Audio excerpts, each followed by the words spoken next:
你看这些，就一共就是8块钱。这个加上这个肉，8块钱真的很便宜。对啊，一共是花了8块6毛5，能够吃到1斤肉、2斤菜，还有1斤胡萝卜。然后我们是大概六个人吃吧，6个人吃吧啊。所以就是1块多嘛一个人。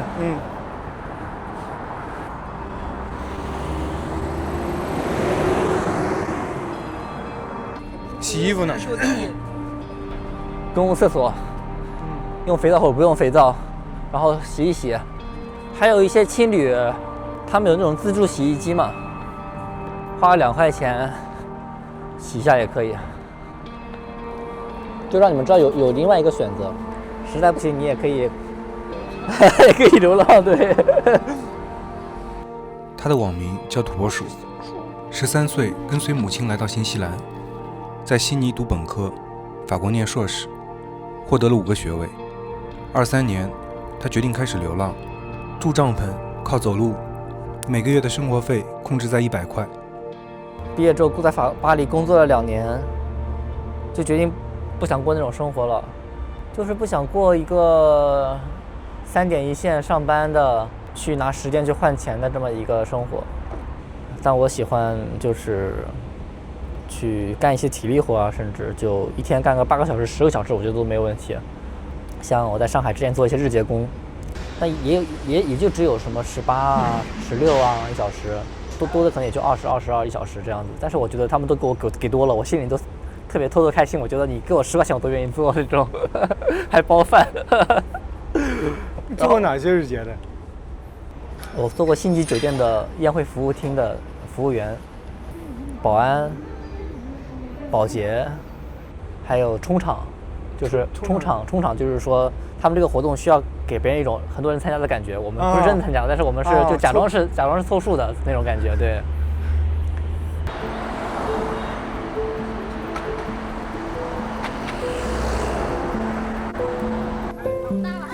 你看到这些孩子，你什么感觉？我觉得他们好惨呀。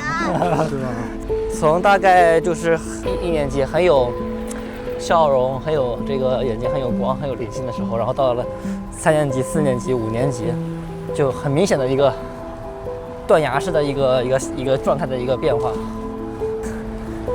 然后小的时候，那个上的是那种寄宿的学校嘛，那围栏嘛，就像是这种围栏一样嘛，你出不去嘛，就很渴望就是能够逃走。所以我觉得我现在也是特别喜欢，就是说是翻这种墙啊，然后去一些所谓的就是禁止你去的地方啊。就这种禁忌，打破这种禁忌的那种感觉很好。这个禁忌是打破它，是因为它是别人设立给你的。好像你应该要服从的一种权威式的东西。是的。我是天生对这种东西我是反感。是的。我觉得大多数人是反感，只是很多人他选择了反感的同时就是没办法，那就接纳他，就因为他不知道还有其他的方式可以绕过他，就觉得就好像一定要跟他玩，你不跟他玩好像你别无选择的那种感觉，但其实你可以不跟他玩。当然了，很多人他就是不跟他玩了呀，不管你是不是很多人，很少人。不要骑到支撑座里，我们再说一遍。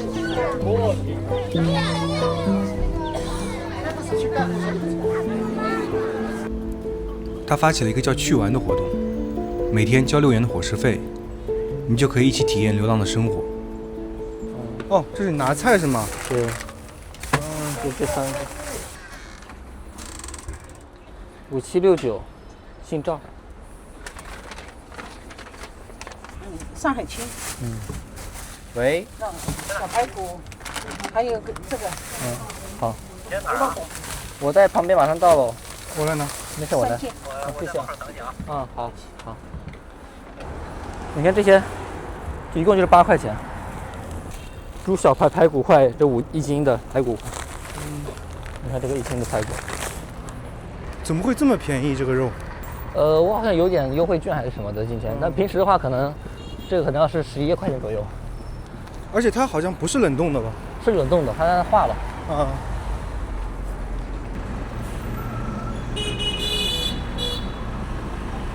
对，我就是跟你说嘛，这里可以用来做饭的。啊，你眼睛还挺尖，能发现那个外接电源。啊，这有星巴克，这个星巴克就更不用说，直接星巴克做就好了。你们站上来了。你看这个星巴克是10点关门，所以可以没有问题。嗯。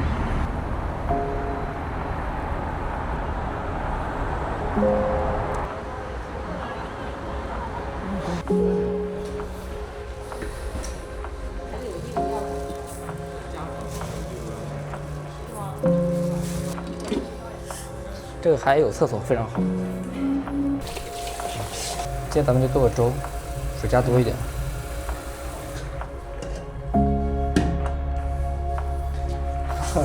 但是我自己吃我就用牙咬了，但是你们就我不太什么。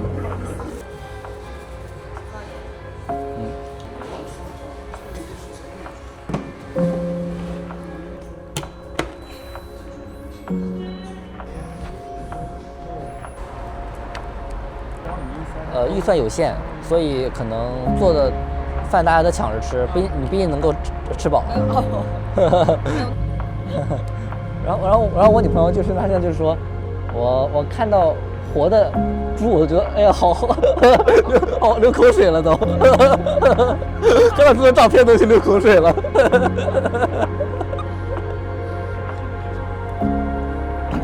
就让你们知道有另外一个选择，有选择。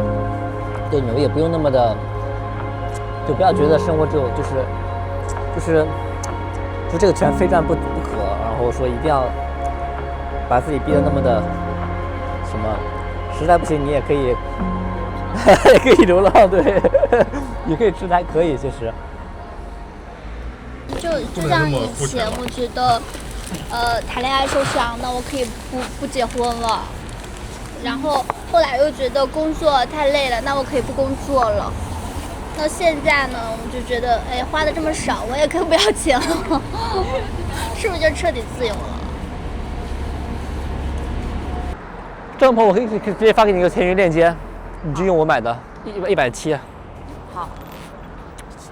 这个最好是给它厚一点那种，感觉就是什么一点，这样就会舒服一点。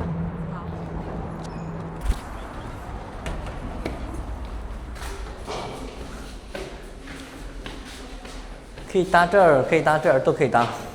那个灯也可以给它关掉。你看这里就是很安静，然后又比较暗，是吧？这边搞一个防潮垫，搞个睡袋就可以睡了。这个睡袋零下15度睡觉没有问题。所以这里睡有点太热了，这样就可以睡了。哎呀，我躺着可以跟你们聊天。而且你有了钱之后，你就会很自然的，你就会去避免一些痛苦。但是痛苦，它是很有价值的。它痛苦带给你的这种价值或者说是学习，你是很难通过别的方式去得到的。你需要的越多，你就越累，你的时间就越少。学历的尽头就是发现其实你需要的东西很少。当你像我这样想的时候，你就离流浪不远了。